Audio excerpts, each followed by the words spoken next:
Hello student, standard 9th, chapter 14, Hanumat Varnit Rama Vritant.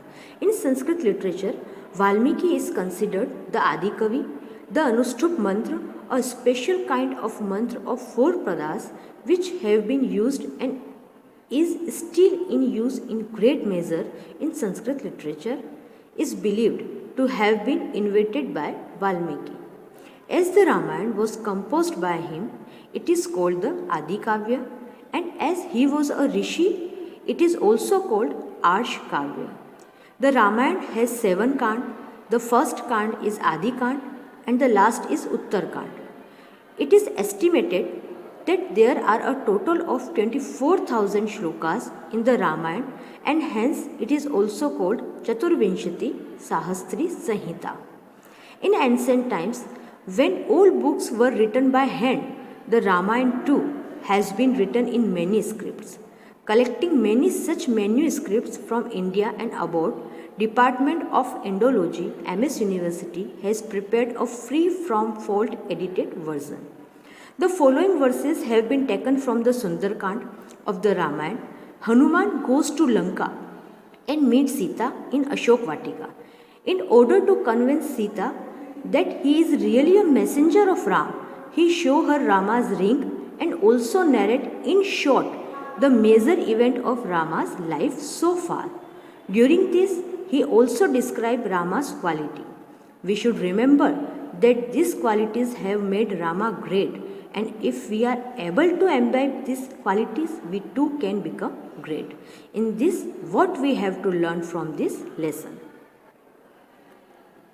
So we start with lesson with our first shloka.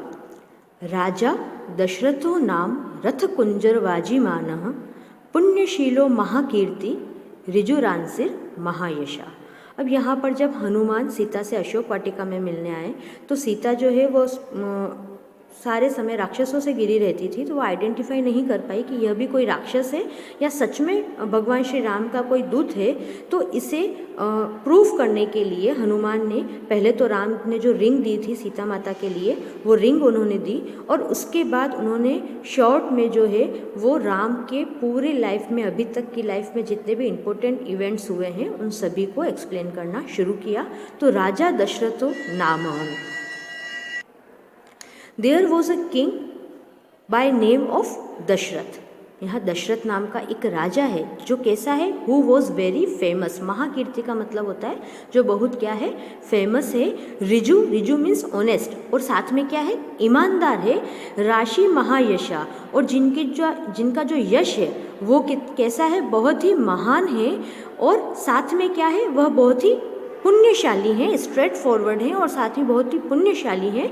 नाम रथ कुंजर वाजिमान, और वो कैसे रथ पर विराजमान रहते हैं, कुंजर वाजिमान means having elephants and horse, जिनके रथों में हाथी और घोड़े लगे हुए हैं, ऐसे रथ पर वो विराजमान रहते हैं जो अत्यंत ही पुण्यशाली हैं, जो बहुत ही फेमस हैं, स्ट्रेट फॉरवर्ड हैं, और साथ ही साथ क्या हैं, उनकी जो कीर्ति है वो बहुत अत्यधिक है। ऐसे दशरथ नाम के एक राजा हैं।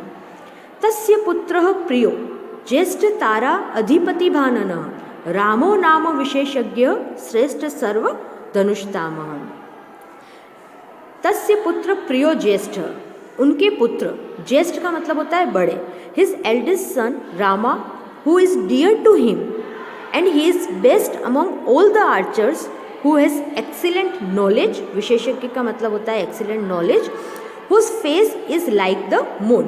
अब यहाँ पर उनका जो फेस है उसको कंपेयर किया गया है मून से। तारा अधिपति, तारा अधिपति मीन्स आसमान में जितने भी तारे हैं उनका अधिपति, मतलब उनका जो राजा है वो कौन है, वो चंद्रमा को कहा गया है। तो यहाँ पर जो राम है उनके मुख की तुलना जो है वो चंद्रमा से की गई है, तारों के अधिपति से की गई है।